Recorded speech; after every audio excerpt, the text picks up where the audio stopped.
Oh putain. Salut Marc et les Smart et bienvenue dans Catch Up Raw, votre émission hebdomadaire d'analyse du catch par la team Catch Up des experts du catch. Je suis Hank et cette semaine je suis accompagné par Raphaël en esprit. Parce que dès que sa vidéo arrive, l'audio descend. Donc voilà. Salut Raph. C'est ça, salut, je suis là par la voix, mais vous ne savez pas où je suis, ça fait partie du mystère de ma gimmick. Je suis l'homme sans corps, je n'ai qu'une voix. Voilà, mais vu que la majorité de notre audience est audiophile, ça ne leur changera rien. Mais voilà, si vous voulez voir une image de Raph fixe, et n'hésitez pas à aller sur YouTube. Donc aujourd'hui, Aussi le bel Hank quand même, hein, ça vaut le coup. oui, voilà, magnifique avec mon t-shirt Brizango pour les auditeurs. Donc aujourd'hui, du coup, c'est le Raw du 18 septembre dont on va parler, le Raw qui s'est passé à San Jose en Californie et qui est le Go Home Show de No Mercy. Le pay-per-view qui auparavant était un pay-per-view dont tout le monde se foutait, mais cette année est devenu WrestleMania, pré-WrestleMania ou WrestleMania 1.5, enfin bref, un pay-per-view, un petit pay-per-view avec une grande affiche.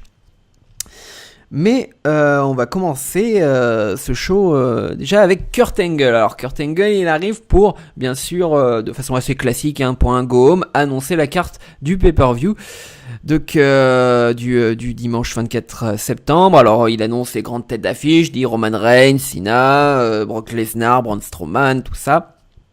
Et là, forcément, le Miz, il arrive parce qu'il est pas content, parce qu'on parle pas de son titre intercontinental.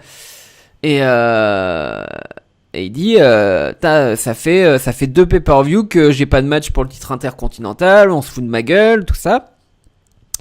Et Kurt Angle lui dit t'avais qu'à me laisser parler parce que justement j'ai une solution. Bien sûr, on va avoir un bon vieux gauntlet, un bon vieux six packs challenge avec donc du coup on avait les Hardy, on a Jason Jordan, Elias Sampson. Et donc au début on a que ça en fait comme intervenant. Et puis à ce moment-là le Miz il fait ouais non mais c'est sympa mais déjà Jason Jordan qu'est-ce qu'il fait là, il mérite pas sa place et tout ça, c'est encore une histoire de pistonner ton fils. Et donc ça commence à s'embrouiller parce que Kurt Angle il parle du fait que le Miz il va être papa, donc voilà c'est la guerre des papas, qui est le meilleur papa. Et puis le Miz il dit je devrais être ta priorité, ça devrait pas être Jason Jordan. Jason Jordan il arrive pour défendre son papa et puis il dit oui mais de toute façon s'il veut que le Miz j'ai oublié, le Miz voulait que le Miz Tourage participe donc du coup à l'événement, l'histoire de montrer qu'il y ait des vrais adversaires dans cet événement parce que pour lui le Miz Tourage c'est les champions de demain. Bref, Jason Jordan arrive. Il dit à Kurt Angle accepte ce qu'il vient de te proposer, laisse le Miz Tourage participer, comme ça je pourrais lui prouver clairement que je mérite cette place, cette chance pour le titre intercontinental. Et puis après ça se termine un petit peu en baston. Donc ce qu'on a c'est une annonce de ce six pack que je disais au début. À la fin du show, le main event ce sera les Hardy, Jordan, Elias Sampson, Curtis Axel, Bo Dallas. Je crois que j'ai oublié personne. J'ai oublié personne. Pour gagner le titre de First Contender et avoir ce match à No Mercy contre le Miz. Qu'est-ce que t'as pensé de cette intro, Raph ? Eh bien écoute, ça devient un classique, cette histoire autour de Jason Jordan, là ça fait plusieurs semaines que ça dure. Ce qui est un peu décevant, c'est qu'on part sur un six-pack challenge en main event, alors que là, en gros, vu le segment d'ouverture, on sait qui va gagner, quoi. Ça paraissait improbable d'avoir une victoire de même des Hardy. C'est Jason Jordan, là, c'est son moment, c'est sa feud contre le Miz, donc c'est toujours un peu bizarre de justifier ça en mettant plein de mecs qui en ont rien à voir dedans, mais sinon le Miz est toujours très costaud au micro, donc rien à dire sur ces petites piques sur Jason Jordan, qui lui Le gamin fait ce qu'il peut, ça va, il a été honorable, j'ai trouvé au micro, il a pas dit grand-chose. Rien d'humiliant pour le moment sur ses performances au micro. Rien de grandiose, mais ça va, il est protégé. Ouais, je sais pas à quel moment ils vont changer de registre, mais le coup du tu touches pas à papa, j'ai trouvé ça un petit peu infantile, quoi. Le gars, il dit, qu'est-ce que t'as dit sur Kurt? Oui, bah surtout qu'il a ça fait largement 2 les moyens. semaines qu'il connaît le. Ça fait 2 semaines qu'il sait qui est son père et maintenant. Puis il a les moyens de se genre- défendre tout seul, Kurt Angle, je pense. Oui, voilà. Encore que des moments, on n'a pas vraiment l'impression. Hein, Kurt Angle, il se fait un peu malmener. D'ailleurs, j'ai pas dit, mais il a encore fourché la langue au bout de 10 secondes. Hein. Kurt Angle, pour, Ah oui, je sais pour plus qu'est-ce qu'il s'est sortir gouré une- là. Kurt Angle au milieu de l'arène. Encore quand il est en coulisses, ça va. Quand il est au milieu de l'arène, pour sortir 2 phrases sans fourcher un mot, faut prier. Hein. Oui, Mais, je sais plus ce qu'il s'est raté là, mais c'est vrai qu'il s'est raté un peu une prononciation. Bon, après, il a du charisme et il est hyper populaire auprès du public, donc oui, c'est un non, chef, mais voilà, mais en qui tient plus, la route. je pense que ça va avec son personnage qui est je vais pas dire un vieux gentil, mais tu sais, c'est un peu, il est un peu gaffeur, quoi. Il a un peu ce côté-là où il est tout innocent. Donc oui, non, ça va avec son personnage, mais c'est juste des moments où je me dis, est-ce qu'il va en réussir une en entier, quoi. À chaque fois il va pour, pour présenter un pay-per-view, à chaque fois il fourche la langue, à chaque fois il y a un truc qui part en vrille. Enfin bon. Mais donc voilà, on en reparlera un peu plus tard de ce match. Mais oui, on nous désigne un gagnant. Sera le gagnant le plus évident, vous le saurez à la fin de ce podcast, ou vous le savez oui. déjà. Écoutez-le en entier. Voilà, écoutez-le en entier. On va passer aux filles avec Alexa Bliss, donc du coup la championne qui avait un match contre Nia Jax complètement gratuitement. C'est pas vraiment de prétexte. Elle avait un match contre Nia Jax cette semaine. Donc on la voit qui est bien flippée. Hein. Elle joue extrêmement bien. La championne effrayée d'aller jusqu'au ring. Mais donc Nia, bien sûr, elle domine largement. Et on attend le moment où Alexa Bliss va s'en aller. Donc elle tente bien de s'en aller à un moment, Alexa Bliss. Mais c'est Sasha Banks qui est là pour lui dire non, tu retournes au ring. Et au moment où Alexa Bliss commence à reculer face à Sasha Banks, il y a Nia Jax qui arrive et qui lui fout un coup de nichon qui l'aplatit à terre. J'ai trouvé ça. T'a plu visiblement. J'ai trouvé ça assez violent. Non, mais en fait, le truc c'est qu'il y a ce truc avec Bayley où n'importe quel autre superstar ferait ça. Tu t'appellerais ça, je sais pas, crossbody ou un truc comme ça, etc. Mais Nia Jax, elle peut pas faire de crossbody, etc. Donc, si elle fonce sur quelqu'un vers l'avant comme ça, on a plus l'impression qu'elle attaque avec avec sa poitrine. Avec sa poitrine, voilà. Mais donc voilà, petit coup de pub. Donc du coup, le match n'est pas fini. Hein, Alexa Bliss est remontée dans le ring. Mais elle arrive un petit peu à s'en tirer, elle arrive un petit peu à casser les jambes de Nia Jax, hein, à faire tomber un petit peu le monstre. Et puis, Jax prend quand même finalement le dessus, et puis elle finit sur, je sais plus, une espèce de... Samoan Drop, là. Ouais. Samoan Drop, ouais, voilà. Son Samoan Drop, 1, 2, 3, victoire, et juste après ça, il y a Sasha Banks qui en profite pour essayer d'attaquer Nia Jax. Ça ne marche pas. Donc Alexa Bliss et Sasha Banks contre Nia Jax. Donc du coup, ça ne fait pas le poids. Eh bien, il manque quelqu'un. C'est Bayley. Et oui, c'est Bayley qui est de retour pour vous jouer des mauvais tours. Et donc du coup, elles s'allient toutes les trois, hein, pour mettre Jax à terre. De façon totalement gratuite. On n'est plus dans un match là, c'est juste comme ça. Et puis après, dans la célébration, elles sont toutes contentes, mais dans la célébration, Alexa Bliss, elle fait genre ouais, je suis vos potes et tout ça. Bayley, elle est pas d'accord, donc du coup, enfin Bayley et Sasha, ils sont pas d'accord, donc du coup voilà, elles s'associent, elles font un petit combo. Bayley lui fait un belly to belly. Et l'histoire est réglée. Donc ce sera bien un Fatal 5-Way dimanche entre Bayley, Nia Jax, Alexa Bliss, Sasha Banks et Emma. Et oui, parce qu'il y a Emma, elle était pas là, tout le monde s'en fout. Elle a fait un tweet. Voilà, c'est tout ce que vous avez à savoir. Elle a fait un tweet, on l'a mis sur le grand écran. Il n'y avait pas besoin de plus. Qu'est-ce que t'as pensé de tout ça ? Eh bien, c'est très bizarre cet ajout de Bayley à la dernière minute sur la carte. Ah oui, mais moi j'étais persuadé.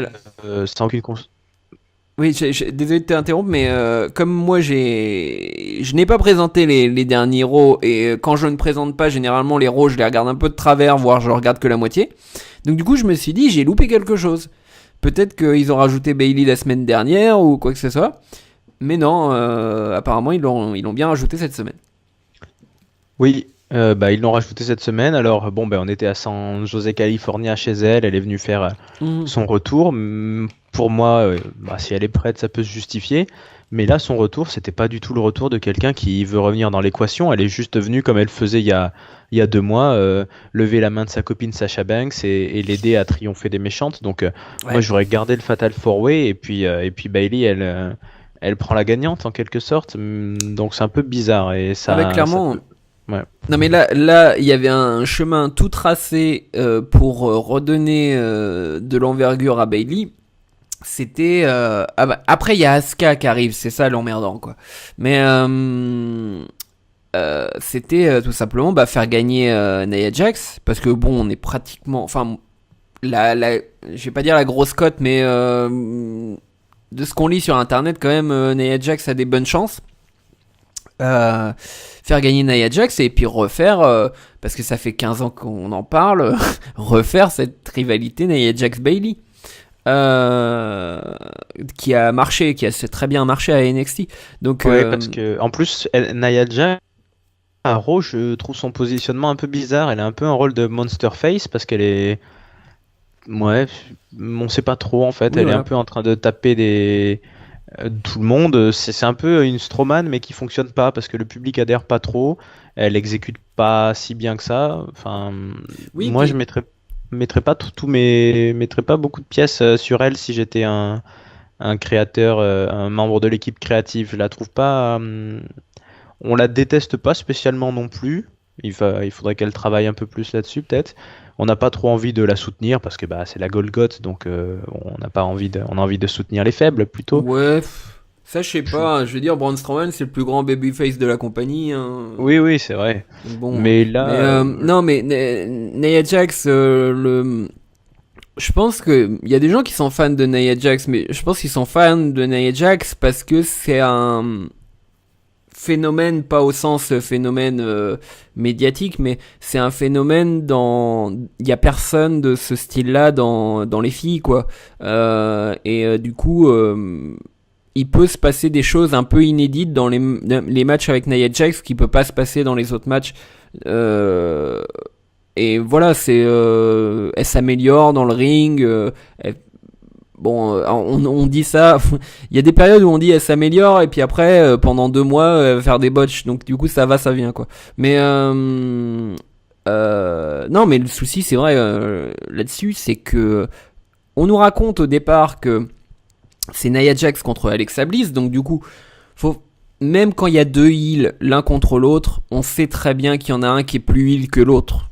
Donc du coup, clairement, on avait identifié Alexa Bliss. Voilà, c'est la plus heel. Nia Jax, c'est c'est un peu à la Strowman, c'est-à-dire que elle a la violence dans le sang, mais elle est pas vicieuse. Elle est un petit peu vicieuse, mais elle a rien à voir avec les manigances et tout ça, quoi. Ou la tricherie même. Mais donc voilà, on avait ça. Et après, on nous ramène donc du coup Bayley et Sasha Banks.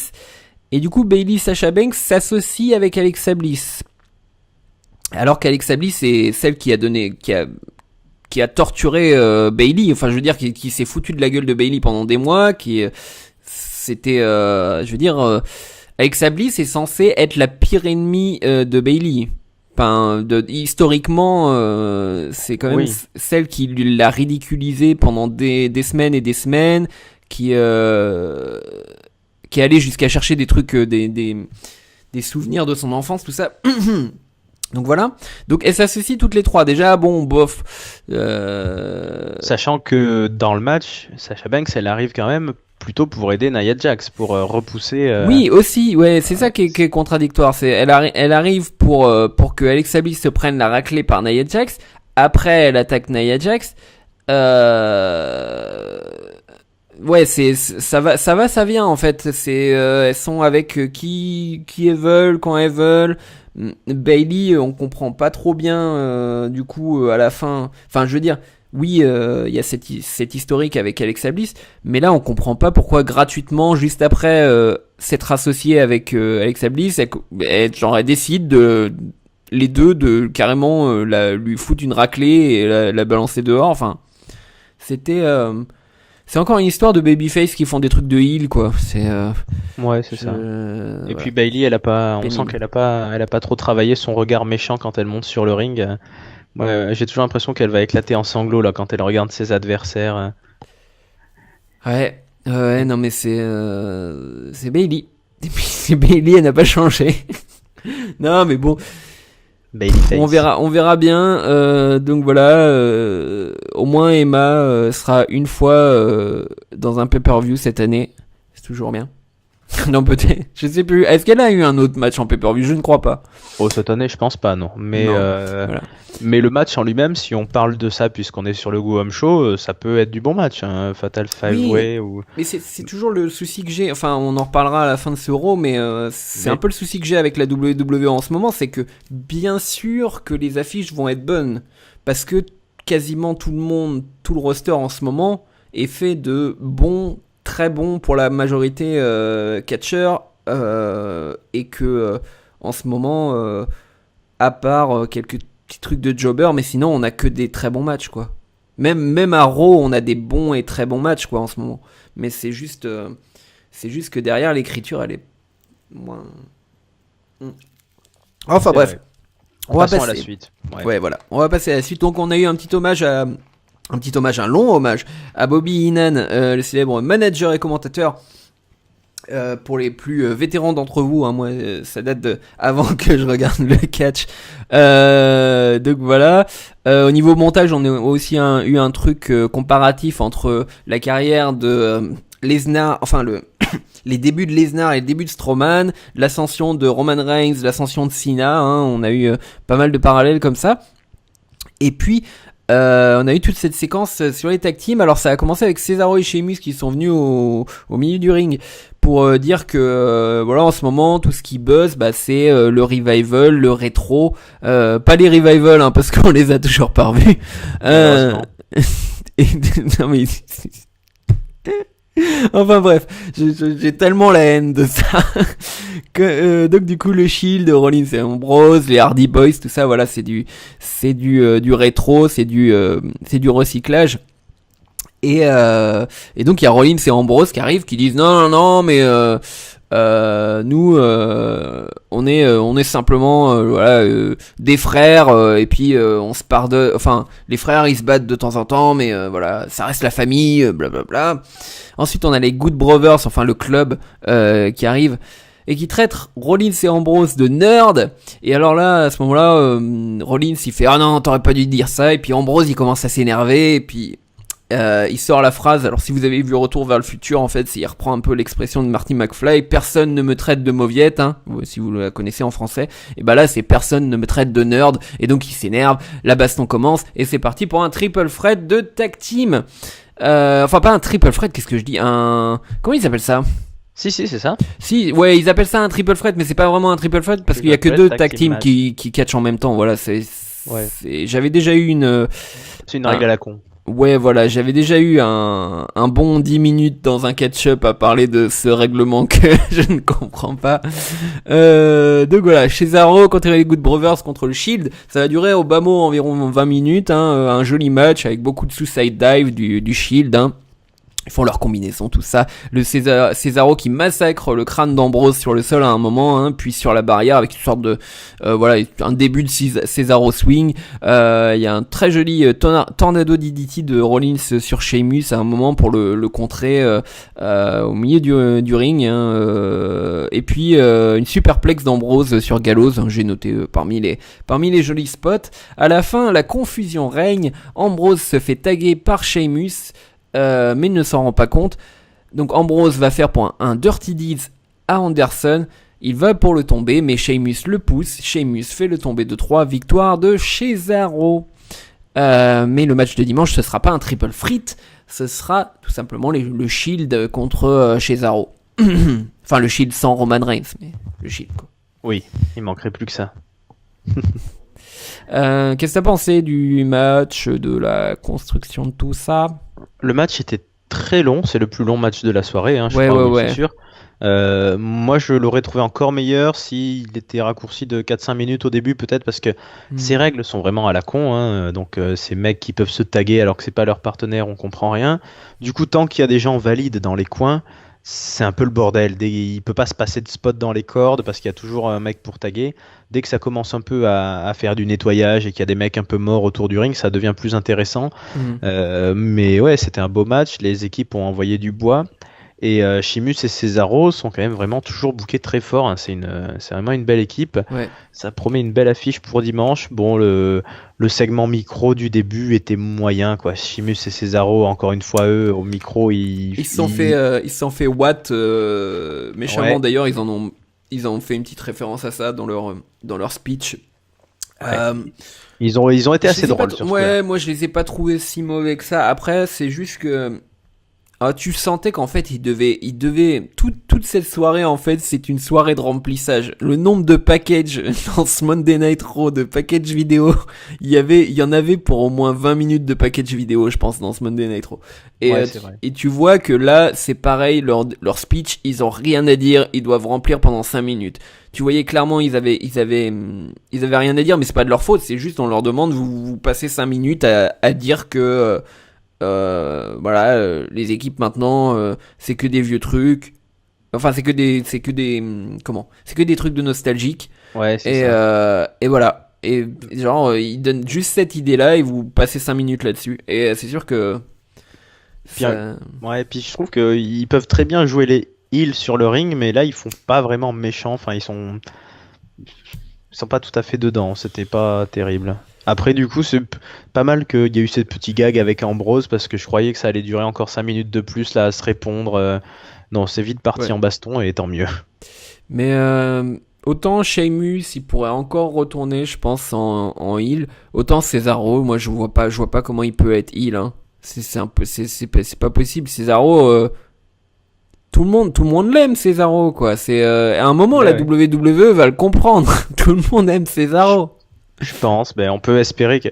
En tout cas, rappelons-nous, c'était il y a presque un an maintenant, toute cette histoire, cette feud autour de Sheamus et Cesaro, ils ont quand même vachement bien réussi à les remonter d'un cran sur la carte. Hein. Ils étaient en mid-card, low-card à se faire un peu chier. La tag team, ça marche très très bien. Le truc, c'est que c'est pas une tag team de heel, quoi. C'est juste...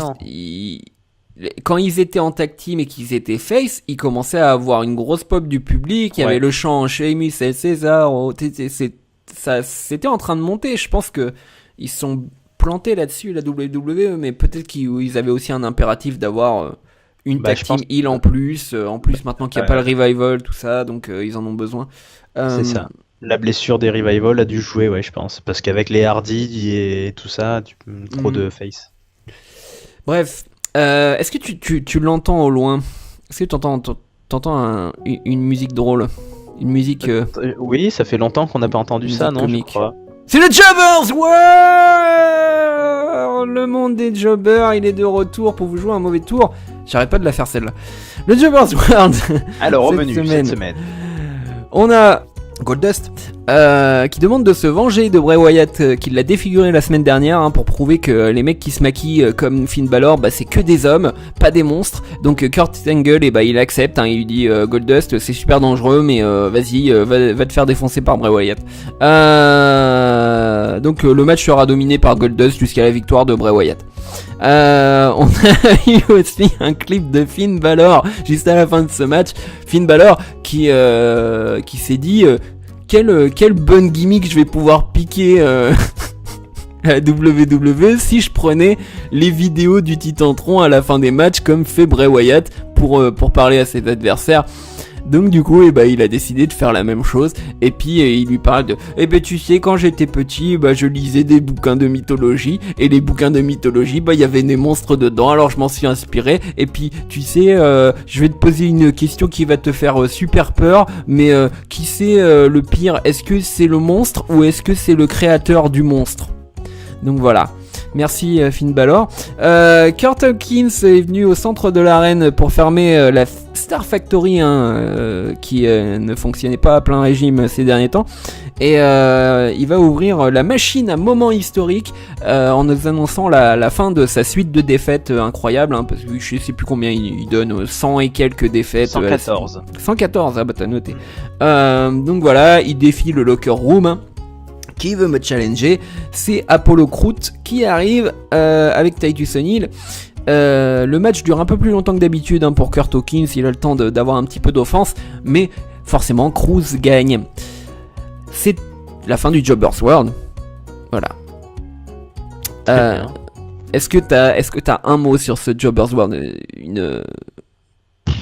Non, c'est vrai que ça mérite d'être dans le Jobbers World, malheureusement, même si c'est pas inintéressant de voir Dustin Rhodes devenir autre chose que Goldust. Oui. C'est la petite surprise inattendue, mais à part ça, ça avance pas trop et c'est un peu dommage de gaspiller ce vétéran là en 5 minutes au milieu d'une feud qui est, comme tu dis, un peu pourrie. Mais ce qui est important, c'est quand même de voir Bray Wyatt se faire malmener par un vieillard.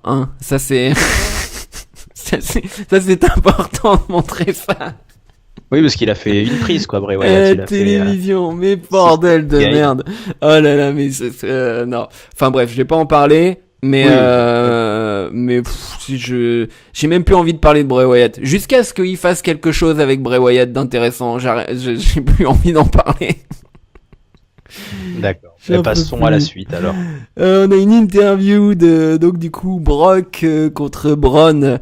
En face à face, pas vraiment face à face, face caméra, enfin bref, vous connaissez le truc où genre ils sont filmés mais ils font semblant de se voir dans les yeux, on comprend jamais.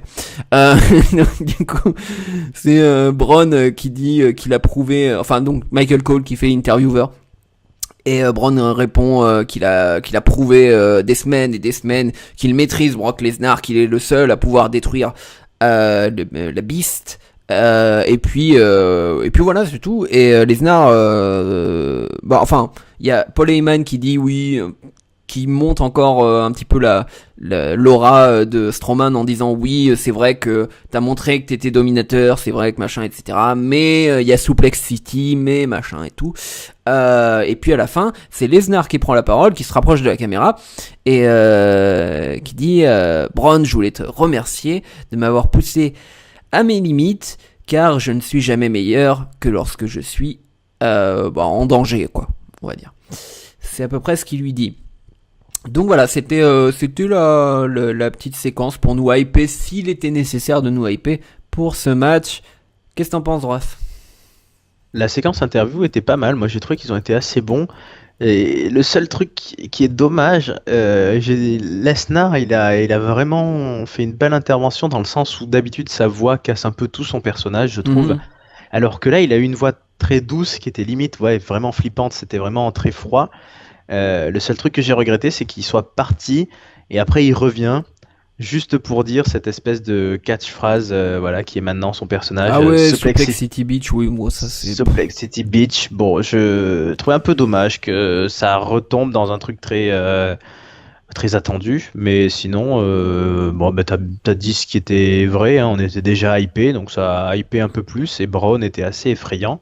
Ouais. Il tenait bien son micro, il a beaucoup de qualité ce jeune garçon. Il sait bien espacer ses mots en fait, c'est ça qui est c'est très con à dire, mais en fait Strowman, déjà c'est un mec, faut le faire parler le moins possible. C'est pas parce qu'il est mauvais au micro qu'il faut le faire parler le moins possible, mais c'est parce que son personnage veut que c'est pas un mec qui va parler, quoi. Donc du coup, je trouve qu'il s'est vachement bien débrouillé pour les quelques lignes qu'il avait. Et surtout les mimiques faciales, en fait, il était de plus en plus il passait entre l'énervement, enfin entre la haine et de temps en temps ça basculait vers la moquerie, quoi. Et vers la fin il avait un petit sourire, donc c'était plutôt sympa. Bon. On sentait bien quand même que dans cette interview, Lesnar il était pas on voit que c'est le côté Heyman Lesnar qui est en train de flipper plutôt que Strowman, hein. Strowman il est sûr de lui. Ah oui, complètement, oui. Donc voilà.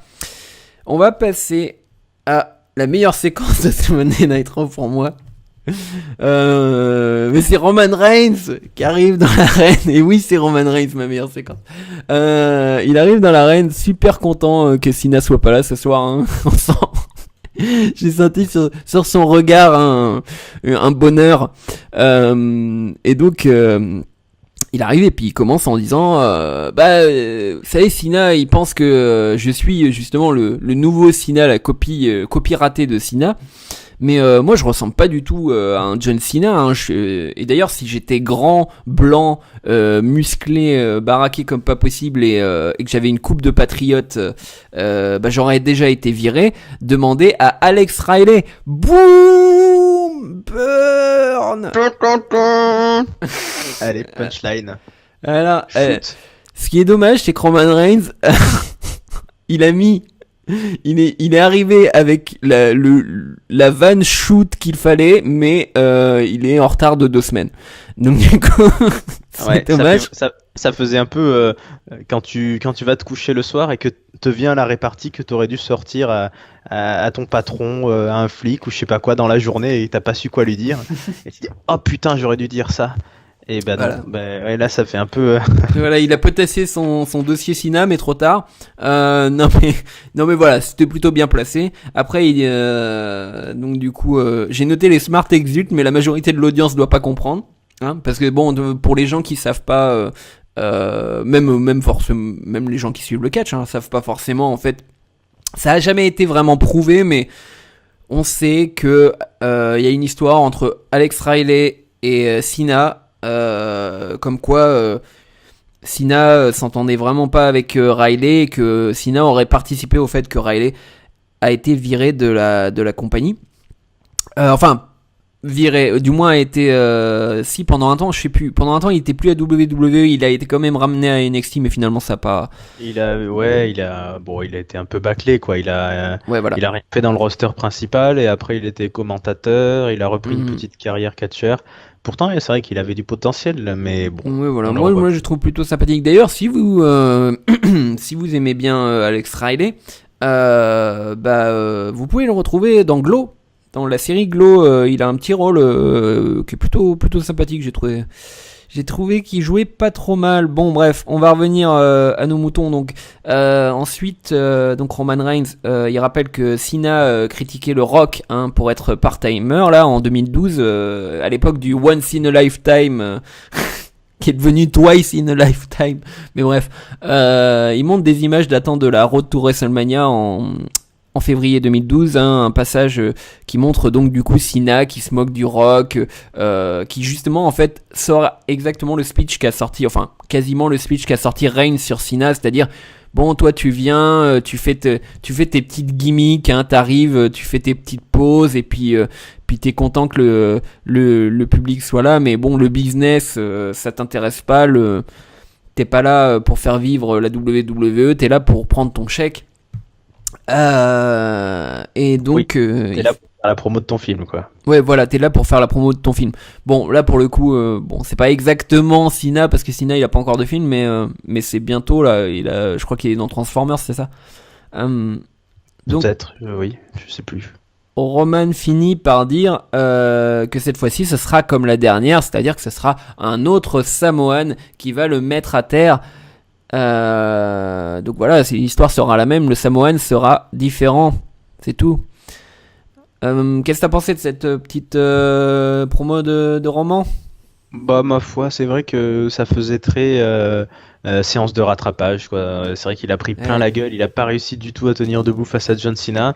On dirait que la creative team a été un peu sympa et elle lui a dit bon allez là, avant le pay-per-view, tu te remontes un peu, on te laisse faire ce que tu as envie de dire.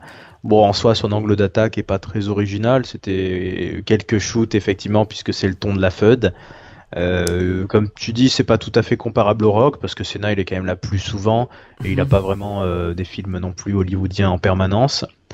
Mais bon, ça remonte un peu. Non, mais Roman ça Reigns. marche bien. Et puis surtout, je crois qu'on en parlait avec Ringside au moment de la première promo.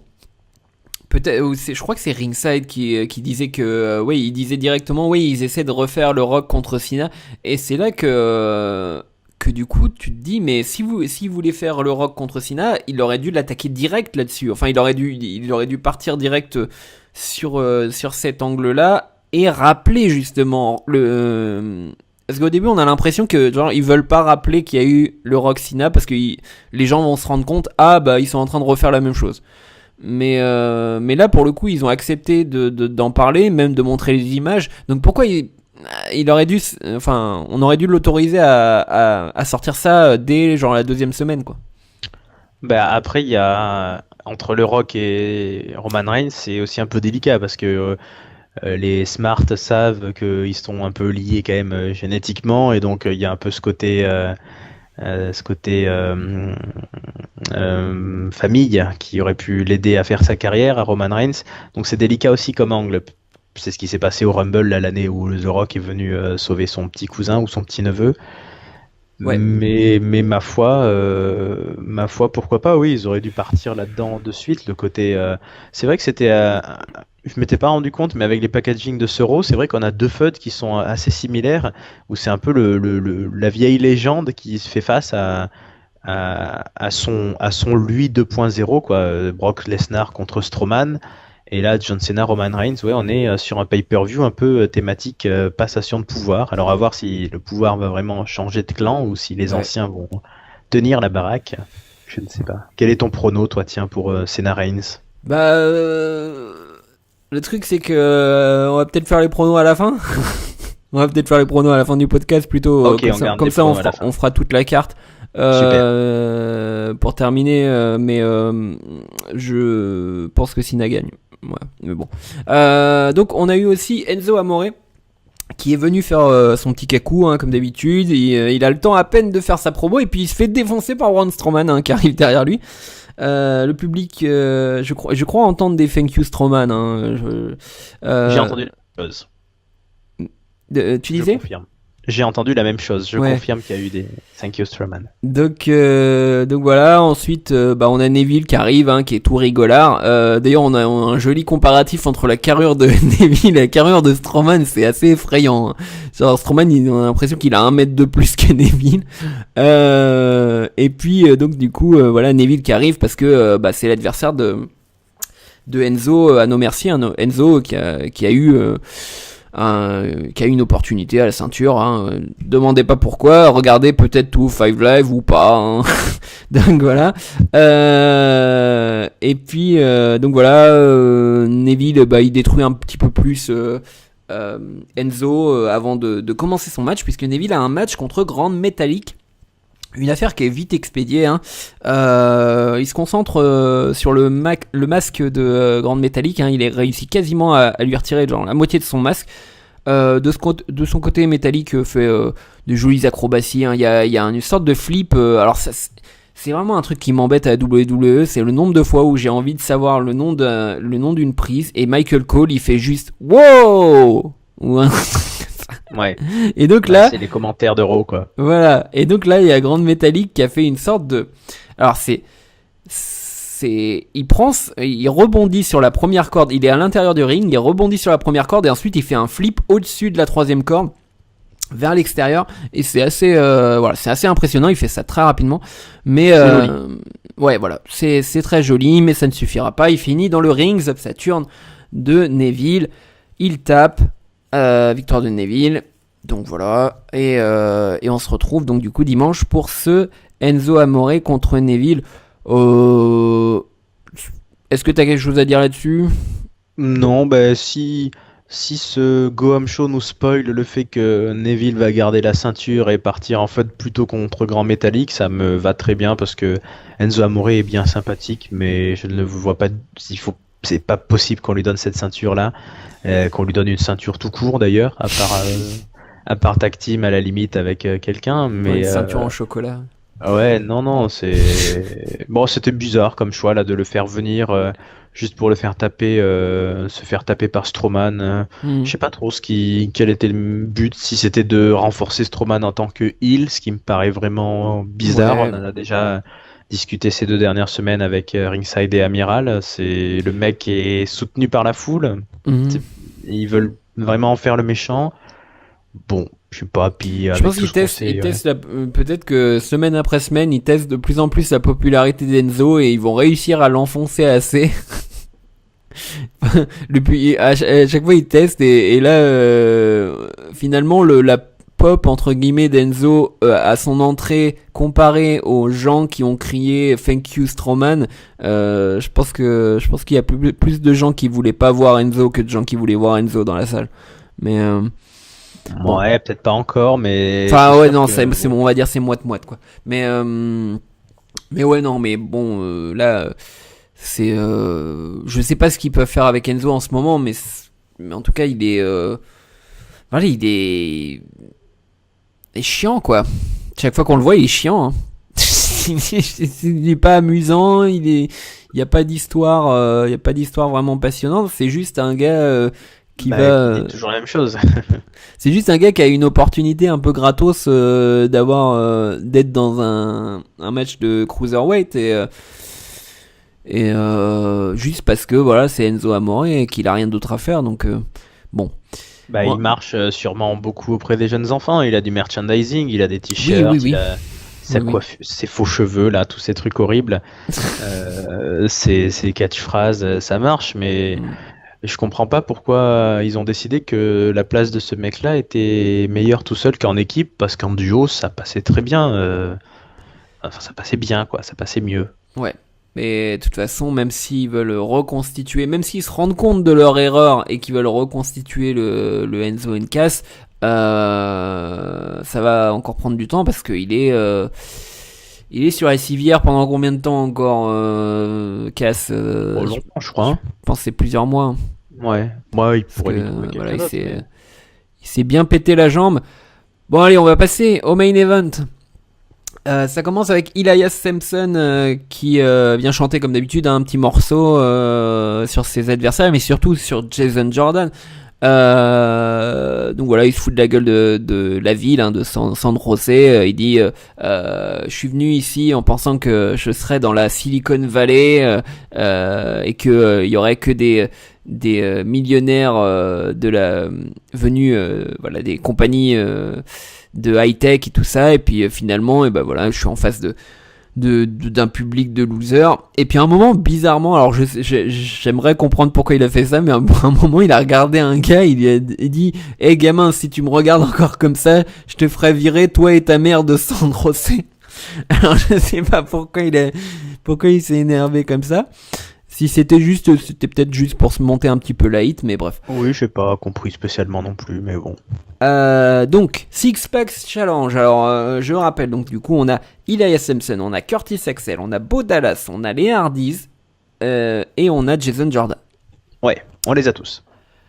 C'est dominé d'abord par Elias Sampson, hein, qui fait une bonne impression, beaucoup de clothesline, très stiff, et puis à un moment le mistourage s'allie pour l'arrêter, et puis s'occupe ensuite de Jason Jordan, qui à un moment se retrouve posté sur un poteau, hein, il se prend des coups par le mistourage. Et c'est les Hardys qui arrivent par derrière, qui portent tout ce petit monde et qui font un superplex avec toute la compagnie là. Un peu plus tard, c'est au tour de Jason Jordan de souplexer tout le monde, mais le Miz vient intervenir, il le prend à l'extérieur du ring et il le balance dans la barricade, puis ensuite dans le public pour bien le neutraliser. Jeff Hardy, un peu plus tard, nous offre une très belle séquence avec son frère. Et puis, où il y a eu aussi un petit moment où Matt tente un roll-up sur Jeff Hardy. Bon, gentiment, mais donc voilà, Jeff est vraiment le héros de la fin du match. Et puis alors qu'il tente de poser sa Swanton Bomb, enfin, il pose sa Swanton Bomb sur Curtis Axel. Il lance son tombé, mais le Miz intervient pour l'en empêcher. Donc Jeff s'occupe du Miz, il balance le Miz dehors. Axel attrape Jeff par derrière, il lui fait un faceplant, mais là Jason Jordan passe derrière. Donc du coup il passe derrière Axel, il lui fait un neckbreaker, 1, 2, 3, victoire de Jason Jordan. Tout se passe comme prévu. Oui. Qu'as-tu pensé du match? Et puis on parlera du résultat après. Moi, Le match c'était pas terrible pour un main event, j'ai trouvé. Enfin, moi, j'ai pas été emballé. Pourtant, normalement, quand il y a plein de monde sur un ring à la WWE, il y avait pas beaucoup de concurrents crédibles. C'est ça le problème. C'est ça. C'est ça. Déjà, le suspense, comme j'ai dit, il était tué. À la limite, on pouvait genre accorder 2-3% de crédibilité à Jeff Hardy vu qu'il était un peu dans le game il y a quelques semaines, mais pas plus. Et donc il y a eu quelques beaux moments. Moi, je suis globalement plutôt, je dirais pas convaincu ni séduit, mais pour le moment, Elias, je trouve que ça passe. Il a un style stiff. Dans ce genre de match, ça va. Ouais. Il est pas. Ça cache bien la limite de sa panoplie, quoi. Il a une panoplie très limitée, je pense que c'est sûr, mais là, ça colle bien à son personnage et il fait ce qu'il a à faire plutôt bien. Les Hardy sont, surtout Jeff, effectivement assez bons. Ils sont, pour le moment, ils tiennent leur rang. C'était un beau match de leur part, mais il n'y avait pas de suspense, il n'y a pas eu énormément de folie, il n'y a pas eu. C'était pas un grand main event d'Euro, quoi. C'était moyen sur le contenu du match en tout cas. Après sur le résultat, comme j'ai déjà dit, c'était hyper attendu. Forcément, le Miz voulait tout sauf Jason Jordan. Forcément, il a eu Jason Jordan en face, qui a fait pareil ce qu'il sait faire, des souplexes. Et puis voilà. Et puis enlever son haut là, en enlevant ses bretelles et en poussant des cris au moment où il va porter un nouveau coup de bélier. Ça doit marcher un peu auprès d'un certain public, mais c'est pas non plus il n'y a pas non plus la folle adhésion. Ça fait très c'est pas le même niveau que Roman Reigns, c'est pas la même c'est très mitigé. Ça fait très make Jason Jordan look strong. Il faut vraiment qu'il apparaisse comme le plus fort de tous. Et c'est moyen. Moi, j'adhère moyennement pour le moment au traitement du personnage.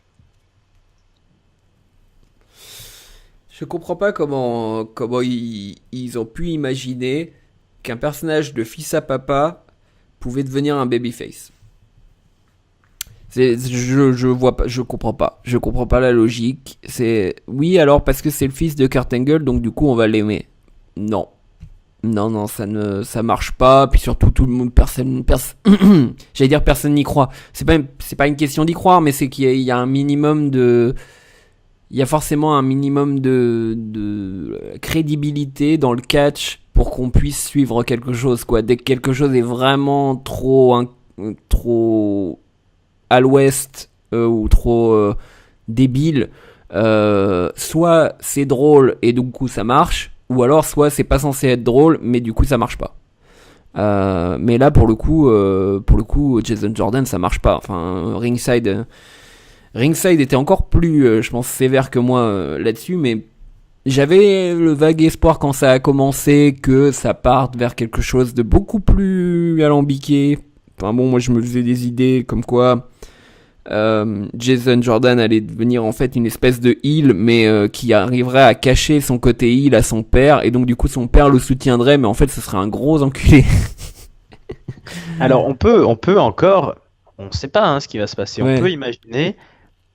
Imaginons, la WWE nous fait rarement ça, mais peut-être une écriture sur le très long terme où ils envisageraient, peut-être qu'il va gagner ou perdre la ceinture intercontinentale, mais qu'il va Il va tout en disant qu'il ne veut pas du tout le soutien de son père et prouver ce qu'il fait sur le ring, en demander de plus en plus et délicatement des petits passes droits, des petits trucs, des petits machins, et que son père, comme a dit le Miz, qui se sent un peu, qui regrette d'avoir passé plus de 25 ans sans l'avoir vu, va lui accorder ça.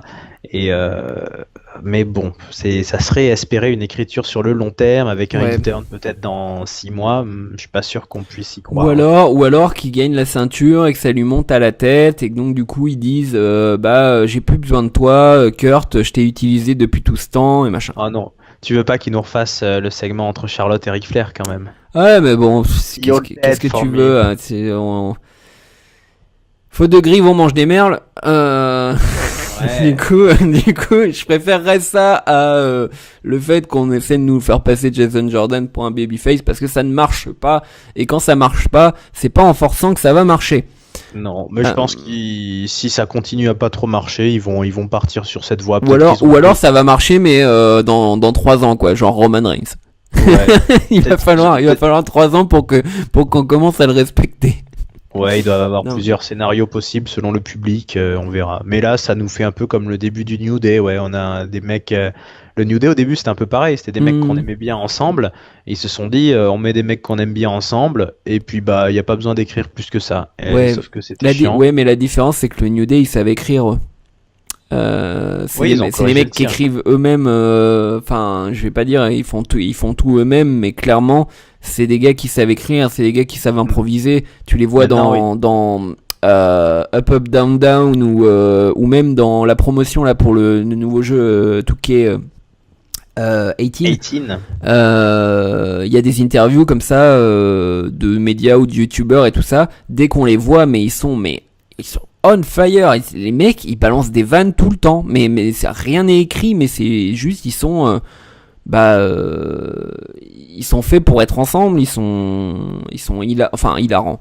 Pas tout le temps, mais on va dire que voilà, ils ont une répartie de fous sans avoir de texte. Donc et Jason Jordan, c'est un rookie tout seul, et puis c'était un peu dans les deux entre Jason Jordan et Chad Gable. Jordan, c'était quand même le mec un peu plus émotif, tu sentais que c'était le mec un peu plus fragile, quoi. J'ai l'impression au niveau psychologique, ça fait un peu sérieux, mais je pense pas que c'est celui qui avait le plus confiance en lui, quoi. Dans les deux, donc c'est celui qui faisait le plus débutant. Ouais. Voilà. Chad Gable, il fait un peu routier, enfin. Ouais. Gable, lui, c'est un autre truc, c'est genre, je crois qu'il a été à 2 doigts de se faire jeter par la WWE pour je sais plus quelle raison d'ailleurs, mais voilà, et du coup c'est la tag team qui les a réunis. Le seul truc, c'est qu'après ils ont pas su les écrire dans le main roster. Pourtant c'était des méga stars à NXT, quoi. Donc ah oui, complètement, oui. Voilà, du gâchis. Bon allez, on va passer au top, au flop, à la note. Le mot de la fin, je te laisse commencer, mon cher Raph. Ah merci bien, parce que j'avais pas préparé spécialement. Ah merde, tu veux que je commence? Bon je commence. Non. J'y vais comme ça, de tête. Le top, on l'a dit, moi je vais le donner à Braun Strowman pour sa courte apparition, mais tout à fait efficace, pas pour taper la gueule à Enzo Amore, mais dans l'interview avec Lesnar. J'ai bien aimé ce court passage de Strowman, qui est effectivement une menace évidente pour Lesnar. Enfin, les deux, l'interview croisée était pas mal. On va dire que c'est ça que je ressors. Il y a eu des bons matchs aussi, mais c'est le main event et ça va être une très grosse affiche. Le flop, oui, j'ai envie de dire Bayley, ils n'ont pas compris. Ils nous la renvoient de suite, ils nous la gaspillent. Ils nous la gaspillent. Oui, c'est très mal écrit. Je suis d'accord. Oui, c'est très... On comprend pas qu'elle soit venue juste en mode c'est mon retour hometown girl à San José, je viens aider Sasha Banks et tout, mais qui nous la foutent de suite dans la carte sans explication. Puis ça sert à rien. Puis surtout, ce que j'ai pas dit aussi, c'est qu'elle arrive et puis il y a Sasha Banks qui la prend dans les bras comme si. On a l'impression qu'il est Hulk et Fabe. Il dit Monkey Fame. Je dis, ok, ils sont amis, mais on n'en est pas on n'est pas au collège, quoi. C'est pas genre j'arrive dans le ring, oh, trop contente de te voir, oh, machin. Ouais. Non, oui, enfin bref, c'est insupportable. Ils font ça tout le temps. Voilà, Bayley, c'était donc je pense que tu vas partager alors peut-être mon flop du coup. Donc moi je vais rester sur Bayley et une note. Eh bien écoute, j'ai pas beaucoup d'imagination ces temps-ci pour les notes. C'était un Raw moyen avec pas beaucoup de trucs lamentables. On est loin d'une période où il y avait vraiment des segments très très gênants, mais il n'y a pas grand-chose de ouf quoi. Comme tu l'as dit, ils ont un très bon roster, ils ont des mecs qui sont très bien placés. Enfin, Rollins et Ambrose, c'était une super idée de les remettre ensemble. Sheamus et Cesaro, ça marche bien ensemble.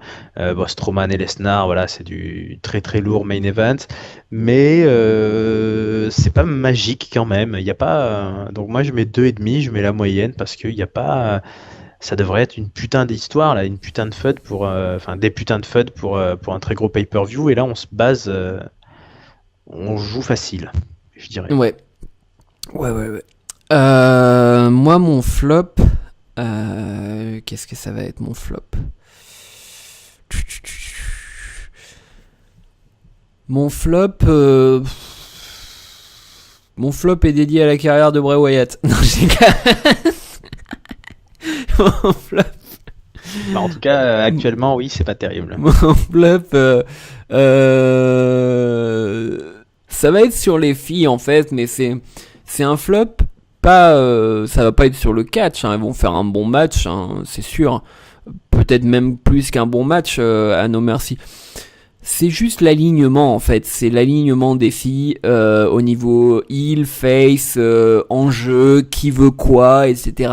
C'est le flou intégral, ça change tout le temps, on va s'allier avec truc, mais en fait non, parce que c'est une heal, cette fois-ci je m'allie avec tel heal, mais l'autre fois je vais m'allier avec tel autre heal, à la fin de la séquence je vais faire quelque chose qui est purement heal, c'est-à-dire frapper quelqu'un en dehors d'un match, gratuitement quoi, sans aucune véritable raison.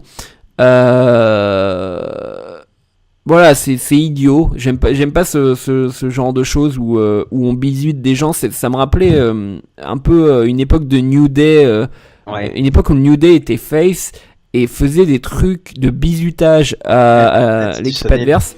Ouais, voilà. Et je trouvais ça gênant, quoi. C'est vraiment, tu peux pas faire une équipe de gentils qui fait du bisutage, même contre des heals, quoi. Donc et donc, je profite de ton flop et du mien pour saluer le courage et la passion de ce monsieur dans le public qui avait sa pancarte I pay to see Dana Brooke. Je sais pas si tu l'as vu. Ils l'ont filmé 3 ou 4 fois et je me suis dit que le pauvre il avait payé pour rien. Mais bon, il faut en vouloir quand même.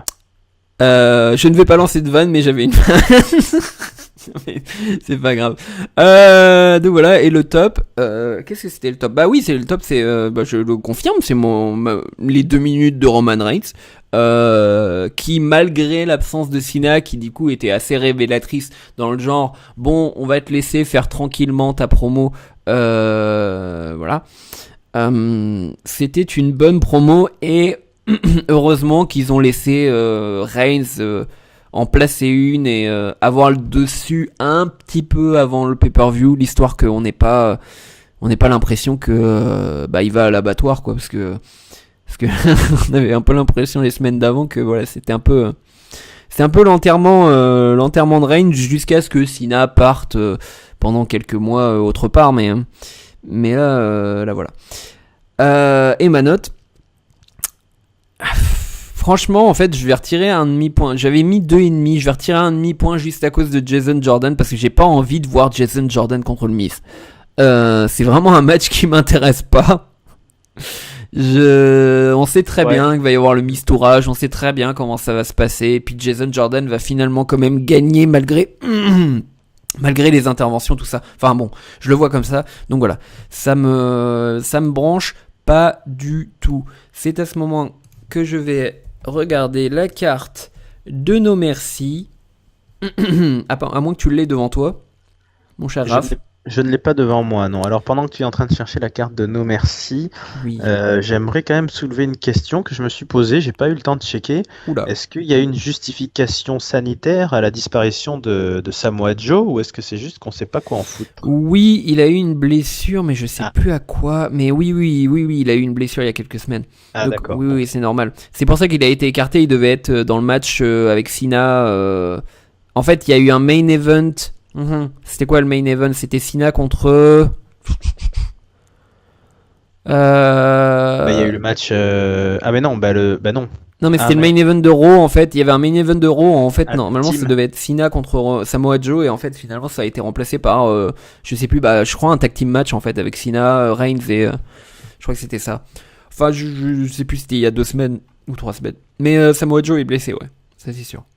Ah bah c'est bien triste. On passe au prono, donc du coup, voilà, petit... d'habitude, on le sépare du Monday Night Raw, mais je pense pas qu'on aura le temps de faire une vidéo séparée ou un enregistrement séparé. Donc les pronos, très vite, à 2. Alors, on passe... non, alors, je vais commencer par le petit match, voilà. Enfin, le petit match. Le Miz contre Jason Jordan, qui tu as?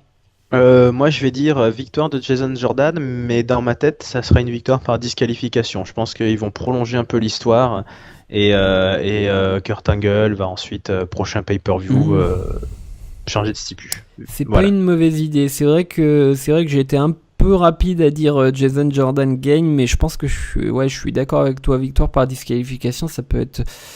Parce que c'est vrai que c'est un peu rapide pour lui filer la ceinture, mais bon. Cruiserweight Championship, Neville contre Enzo Amore. Bon, elle est facile celle-là. Ouais, bah, j'espère ne pas me tromper en disant que Neville va gagner. Ouais, voilà. Si Enzo Amore gagne, vous pouvez directement annuler tout au 5 Live. Juste annulez-le. Annulez cette émission. C'est pas qu'on regardait déjà, mais c'est vrai que Donc voilà, non, mais maintenant même les gens qui regardent la regarderont plus. Ouais. Donc oui, bah voilà, je mise Neville aussi. Finn Balor contre Bray Wyatt. Si on en avait encore besoin. oui, attends, bah du coup on en est à combien? Troisième. Balor a gagné le Ah oui. premier. Non, Bray Wyatt a gagné le premier, Balor le deuxième. Non, Bah, Balor le troisième.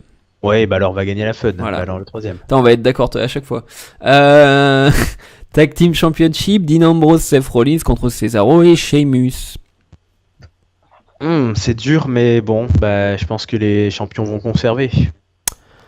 Rollins Ambrose. Mais c'est pas évident. Les autres sont forts en face. Ouais, et Mais comme Gallows et Anderson ont l'air de remonter petit à petit la pente, je les vois bien. Ouais, c'est vrai que c'est pas faux. Putain, j'ai envie d'être d'accord, mais pour une fois, je vais miser contre l'évidence et je vais mettre Cesaro Sheamus. Allez, soyons fous. Raw Women's Championship Fatal 5-Way, Emma contre Bayley, contre Alexa Bliss, contre Sasha Banks, contre Nia Jax. Qui tu as? À part Emma. Moi, je vais la jouer peut éliminer, jurisprudence à la WWE ces dernières années. Quand ils sont 4, 5, 6 sur le ring, c'est très souvent le champion qui conserve. Donc je vais dire Alexa Bliss, même si au fond j'y crois pas trop, mais je vois pas. Il n'y a rien trop qui me donne envie derrière. Donc je vais dire Alexa conserve, quitte à perdre au Raw du lendemain. Et bah. Je suis en train de dire, est-ce qu'ils vont pas nous swerver avec Bayley? Ce serait pas une swerve de nous mettre Bayley? Non, allez, je vais miser Nia Jax. J'avais misé Nia Jax de base, donc du coup, voilà. Allez, Nia Jax. John Cena contre Roman Reigns. Qui tu as? Ça c'est dur, hein. Je trouve que c'est hyper dur. Parce que c'est un peu ce que Roman Reigns a dit, hein. Mes actions parlent pour moi. Jolie façon de dire qu'il sait pas trop se démerder avec un micro. Mais c'est vrai que s'ils le font perdre alors qu'il a gagné contre tout le monde, contre Triple H, contre l'Undertaker, contre ouais. Bon, ta réponse, Raph. Ouais, moi je vais dire Roman Reigns. Ok, moi je dis John Cena. Brock Lesnar contre Braun Strowman. Pour moi, c'est le moment de Braun Strowman. Ça ferait bizarre là dans ce pay-per-view là, mais j'y vais voter Braun Strowman. Moi je dis Braun. Hein. Moi je dis Braun aussi parce qu'il va bien falloir, il faut trouver quelqu'un pour arrêter Brock Lesnar. Et il y aura personne d'autre. Après Braun Strowman, il y a plus personne quoi. Non, c'est sûr. Samoa Joe est passé, Roman Reigns est passé, tout le monde est passé. Donc du coup, il y a personne. Et puis en 1 contre 1, c'est ce qu'il faut. Enfin, Lesnar, c'est la bête pour créer le futur, puisque c'est ça qui est si important. Il faut qu'il y ait un mec qui prenne sa relève. Il faut pas qu'il perde. Finalement, c'était pas si bête de le faire gagner le Fatal 4-Way Lesnar. Il faut qu'il tombe face à un mec plus fort que lui, quoi. Ouais. Et là, on est bon. Voilà. Et ben je vois d'ailleurs pour information, le show sera diffusé à partir de 2h Paris et 20h Montréal sur le WWE Network, voilà pour info. Et il sera aussi diffusé en France sur AB1 et en Belgique sur ABX Plore à 2h05. Donc voilà, il y aura 5 minutes de décalage. Ah, ils ont que 5 minutes de décalage, je croyais qu'ils avaient un quart d'heure. Bon. Donc voilà. Pour avoir les commentaires de Ajus et Shiro. Ou sinon vous pouvez avoir les commentaires des Canadiens, mais apparemment c'est pas terrible d'après Ringside sur le network. Ah oui, je remercie Raph. Ben oui, je t'en prie. Merci à toi pour avoir présenté. Et de rien. On vous rappelle donc du coup que vous pouvez nous écouter sur PodCloud, sur iTunes, et vous pouvez nous regarder sur YouTube. Donc c'est Catch-Up CDC ou Cahier du Catch, les chaînes sur Twitter @CatchUpCDC, sur Facebook facebook.com/CatchUpCDC. Vous pouvez nous retrouver toutes les semaines. Donc du coup avec l'analyse de Raw qui est généralement publiée le jeudi ou le vendredi, le supplément SmackDown qui est publié à peu près dans les mêmes eaux, parce que l'équipe du supplément publie beaucoup plus vite que nous. Et puis voilà, on vous souhaite un très bon No Mercy et on espère que voilà, ce sera un beau pay-per-view malgré tout ce qu'on peut raconter dans cet épisode. On espère quand même que ce sera un beau show. Il y a de quoi faire dans la carte. Gros bisous et bonne semaine pleine de catch.